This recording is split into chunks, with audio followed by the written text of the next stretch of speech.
நம்ம பண்ணையில் வந்து பார்த்திங்கன்னா முட்டை போட்டிருந்த ஒரு கோழிக்கு வந்து பார்த்திங்கன்னா ஆசன வாயில் வந்து புண்ணாயிடுச்சுங்க. சரி இது எப்படி ரெடி பண்ணுறது அப்படின்னு சொல்லிட்டு நமக்கு தெரிஞ்சவர் ஒருத்தர்கிட்ட கேட்டிருந்தாங்க. அவர் என்ன சொன்னார் அப்படின்னா, தம்பி இந்த கோழி வந்து முட்டை போட்டிருக்கலாங்க, இதுக்கு வந்து கால்சியம் சத்து வந்து பற்றாக்குறையாக இருக்கும், அதனால தான் வந்து பார்த்திங்கன்னா ஆசன வாயில் வந்து புண்ணாயிருக்கு அப்படின்னு சொல்லிட்டு சொன்னாருங்க. சரிங்கண்ணா அது எப்படிங்கண்ணா ரெடி பண்ணுறது அப்படின்னு சொல்லிட்டு கேட்டேங்க. தம்பி ஒன்றும் இல்லைங்க, நீங்கள் வந்து சுடுதண்ணி வச்சுங்க, அந்த சுடுதண்ணி வச்சு அந்த புண்ணை வந்து கழுவி விடுங்க.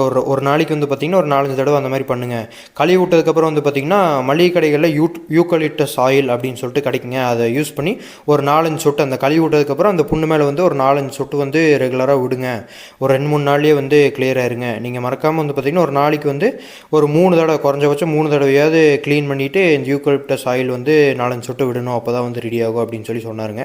2-3 நாளைக்கு பண்ணிங்க அப்படின்னாலே ரெடி ஆயிரும் அப்படின்னு சொல்லிட்டு சொன்னாருங்க. சரி நம்ம ட்ரை பண்ணிடலாம் அப்படின்னு சொல்லிட்டு ஆயில் வாங்கிட்டு வந்து இன்றைக்கி தான் வந்து மருத்துவம் பண்ணியிருக்கிறேங்க. இது ரெடியாக தான் இல்லையா அப்படின்னு சொல்லிட்டு 2 நாள் கழிச்சு வீடியோ போடுறேங்க.